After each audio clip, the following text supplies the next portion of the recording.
जय हिंद दोस्तों, स्वागत है हमारे YouTube चैनल पर। दोस्तों आज हम आरपीएफ कांस्टेबल भर्ती परीक्षा 2024 के लिए प्रीवियस ईयर क्वेश्चन पेपर लेकर आए हैं, जिसमें हम सामान्य अध्ययन के महत्वपूर्ण प्रश्नों को डिस्कस करेंगे। दोस्तों आरपीएफ कांस्टेबल भर्ती परीक्षा में कुल 120 प्रश्न पूछे जाते हैं, जिसमें 50 प्रश्न सामान्य अध्ययन के, 35 प्रश्न रीजनिंग के और 35 प्रश्न मैथ के पूछे जाते हैं।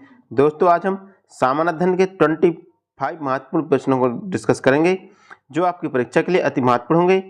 चलिए हम स्टार्ट करते हैं। हमारा पहला क्वेश्चन है, निम्न में कौन सी नदी म्यांमार की जीवन रेखा कहलाती है। इसे पूछा गया कि कौन सी नदी है जो म्यांमार की जीवन रेखा कहलाती है। इसके ऑप्शन है इरावदी नदी, ब्रह्मपुत्र नदी, मेकांग नदी या सितांग नदी। तो इसका राइट आंसर होगा इरावदी नदी। इरावदी नदी है जो म्यांमार की जीवन रेखा कहलाती है। तो इसका राइट आंसर ऑप्शन ए होगा। दोस्तों इरावदी नदी है जो म्यांमार की सबसे लंबी नदी है। यह म्यांमार की सबसे लंबी नदी है और इसकी लंबाई 2170 किलोमीटर है। कितनी है? 2170 किलोमीटर इसकी लंबाई है। हमारा अगला क्वेश्चन है, सुब्रातो कप किस खेल से संबंधित राष्ट्रीय प्रतियोगिता है। इसे पूछा गया कि सुब्रातो कप किस खेल से संबंधित राष्ट्रीय प्रतियोगिता है। इसका ऑप्शन है हॉकी, फुटबॉल, बैडमिंटन या क्रिकेट।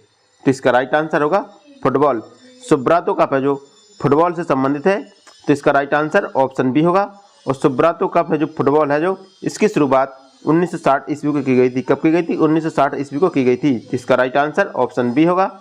हमारा अगला क्वेश्चन है, कौन सी कला ग्रीकों बौद्ध कला के नाम से भी जाना जाते हैं। इसे पूछा गया कि कौन सी कला जो ग्रीकों बौद्ध कला के नाम से भी जाने जाते हैं।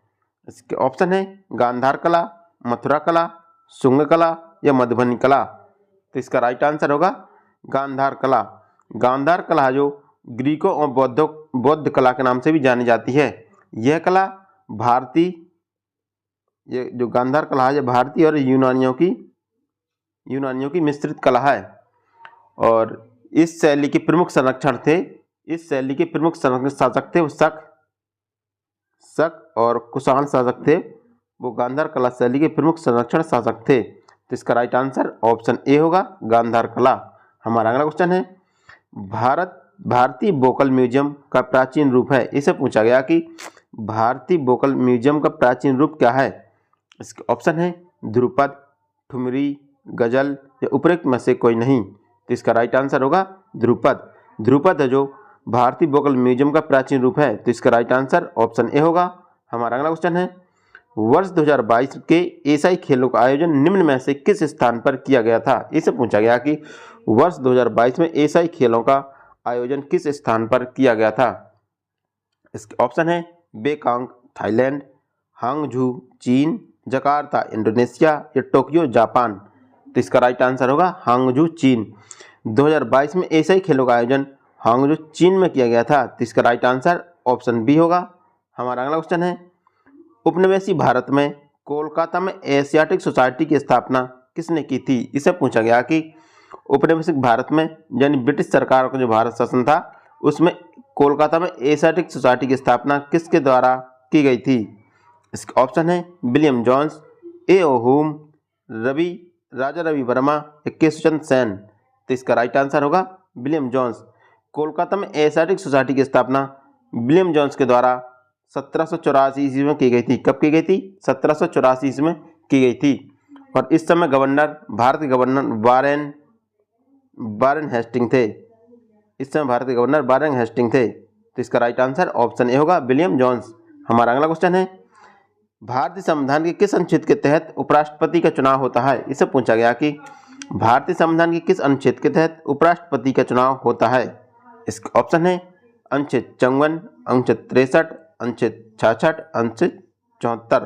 तो इसका राइट आंसर होगा अनुच्छेद 66, अनुच्छेद 66 के तहत उपराष्ट्रपति का चुनाव होता है। तो इसका राइट आंसर ऑप्शन सी होगा। दोस्तों उपराष्ट्रपति राज्यसभा का पदेन सभापति होता है। कौन होता है? पदेन सभापति होता है। तो इसका राइट आंसर होगा ऑप्शन सी, अनुच्छेद 66। इसके तहत उपराष्ट्रपति का चुनाव किया जाता है। हमारा अगला क्वेश्चन है, किस समाज सुधारक और राजनेता को बाबा साहब के नाम से भी जाना जाता है। इससे पूछा गया कि किस समाज सुधारक और राजनेता को बाबा साहब के नाम से भी जाना जाता था। इसका ऑप्शन है तिलक, मालवीय, अंबेडकर या राजगोपालचारी? तो इसका राइट आंसर होगा अंबेडकर। भीमराव अम्बेडकर को बाबा साहब के नाम से भी जाना जाता था। तो इसका राइट आंसर ऑप्शन सी होगा। हमारा अगला क्वेश्चन है, अंतरिक्ष में प्रथम पुष्पित पुष्प निम्न में से कौन सा है? इसमें पूछा गया कि अंतरिक्ष में प्रथम पुष्पित पुष्प निम्न में से कौन सा है? इसका ऑप्शन है अर्नाल्डी, जीनिया, रेफल्सिया या उपयुक्त में से कोई नहीं। तो इसका राइट आंसर होगा जीनिया। नासा द्वारा 16 जनवरी 2016 को अंतर्राष्ट्रीय अंतरिक्ष स्टेशन पर पहली बार जीनिया नामक पुष्प पुष्पित किया गया था। नासा द्वारा 16 जनवरी 2016 को अंतर्राष्ट्रीय अंतरिक्ष स्टेशन पर पहली बार जीनिया नामक पुष्प को पुष्पित किया गया था। तो जो जीनिया है, जो ये सूर्यमुखी के प्रजाति का पुष्प है। कौन सी? सूर्यमुखी की प्रजाति का पुष्प है। यह अंतरिक्ष में पुष्पित किया गया पहला पौधा था। तो इसका राइट आंसर ऑप्शन बी होगा। हमारा अगला क्वेश्चन है, खतरनाक कचरे में पाए जाने वाले 2 रासायनिक पदार्थों के प्रत्यक्ष प्रभाव के फलस्वरूप मृत्यु हो सकती है। वे पदार्थ कौन कौन से हैं? इससे पूछा गया कि जो खतरनाक कचरा होता है उनसे 2 रासायनिक पदार्थ निकलते हैं, उनके द्वारा मृत्यु हो सकती है। वो पदार्थ कौन कौन से हैं? इसका ऑप्शन है mercury sulphur, mercury cyanide, sulphur chlorine या आर्सेनिक कैडमियम। तो इसका राइट आंसर होगा मरकरी साइनाइड। मरकरी और साइनाइड है जो खतरनाक कचरे से निकलते हैं, जिसके कारण व्यक्ति की मृत्यु हो सकती है। तो इसका राइट आंसर ऑप्शन बी होगा। हमारा अगला क्वेश्चन है, विधानसभा का शस्त्रावासन करने की शक्ति निम्न में से किस में होती है? इसे पूछा गया कि विधानसभा का शस्त्रावासन करने की शक्ति निम्न में से किसके पास होती है?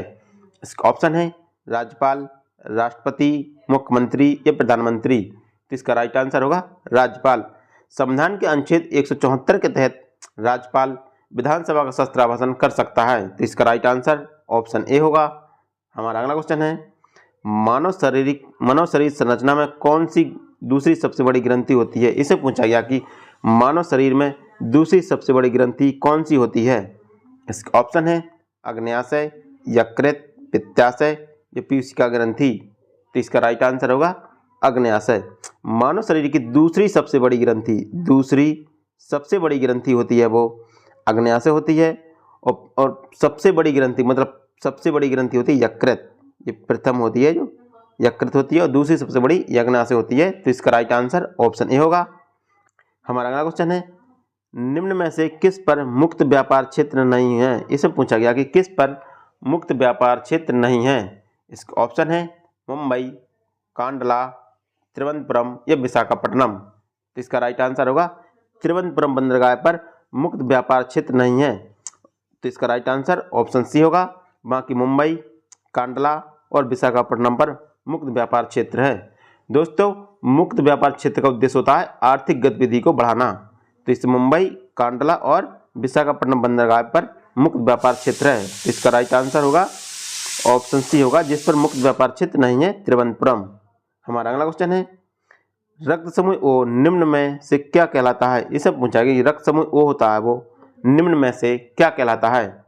इसका ऑप्शन है सार्वजनिक ग्राहक का, सार्वजनिक दाता, दोनों या इनमें से कोई नहीं। तो इसका राइट आंसर होगा ये सार्वजनिक दाता। जो रक्त समूह ओ होता है वो सर्वदाता कहलाता है। तो इसका राइट आंसर ऑप्शन बी होगा। जो रक्त समूह है वो 4 प्रकार के रक्त समूह होते हैं, ए बी या ओ, जिसमें रक्त समूह ओ होता है वो सर्वदाता होता है। क्या होता है? ये सर्वदाता होता है। ए बी होता है सर्वग्राही होता है। क्या होता है? सर्वग्राही। हमारा अगला क्वेश्चन है, ई व्यापार का अर्थ है। इसे पूछा गया कि ई व्यापार का अर्थ क्या है?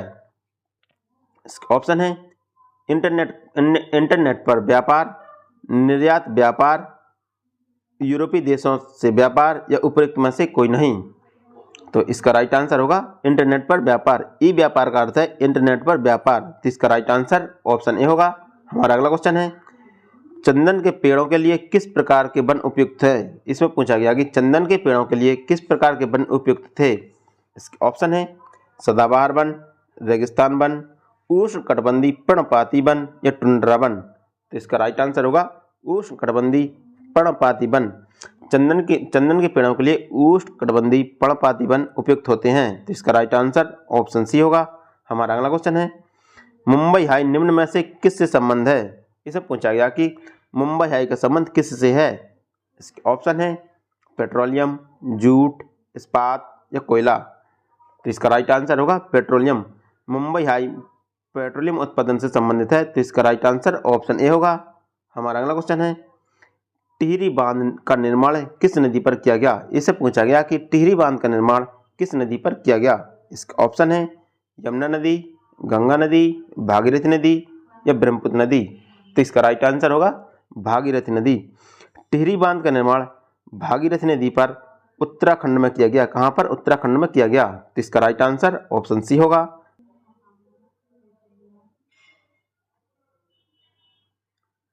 हमारा अगला क्वेश्चन है भारत के किस भाग पर बैरन ज्वालामुखी द्वीप स्थित है। इसे पूछा गया कि भारत के किस भाग पर बैरन ज्वालामुखी द्वीप स्थित है। इसका ऑप्शन है अंडमान द्वीप समूह पर, निकोबार द्वीप समूह पर, लक्षद्वीप पर या इनमें से कोई नहीं। तो इसका राइट आंसर होगा अंडमान द्वीप समूह पर। भारत में बैरन द्वीप है जो अंडमान द्वीप समूह पर स्थित है। तो इसका राइट आंसर ऑप्शन ए होगा। हमारा अगला क्वेश्चन है हिमालय की ऊंची चोटी कंचनजंगा कहाँ स्थित है। इसे पूछा कि कंचनजंगा चोटी है जो हिमालय पर कहाँ स्थित है। इसका ऑप्शन है जम्मू कश्मीर, नेपाल, सिक्किम या हिमाचल प्रदेश। तो इसका राइट आंसर होगा सिक्किम। जो कंचनजंगा है वो सिक्किम राज्य में स्थित है। तो इसका राइट आंसर ऑप्शन सी होगा। हमारा अगला क्वेश्चन है भारत में टाइगर प्रोजेक्ट किस वर्ष में शुरू किया गया था। इसे पूछा गया कि भारत में टाइगर प्रोजेक्ट योजना जो किस वर्ष शुरू की गई थी। इसका ऑप्शन है 1982 ईस्वी, 1992 ईस्वी, 1979 ईस्वी, 1973 ईस्वी। तो इसका राइट आंसर होगा 1973 ईस्वी में। भारत में टाइगर प्रोजेक्ट योजना जो 1973 ईस्वी में शुरू की गई थी। तो इसका राइट आंसर ऑप्शन डी होगा। हमारा अगला क्वेश्चन है ऑपरेशन फ्लड का संबंध है। इसे पूछा गया कि ऑपरेशन फ्लड का संबंध किससे है।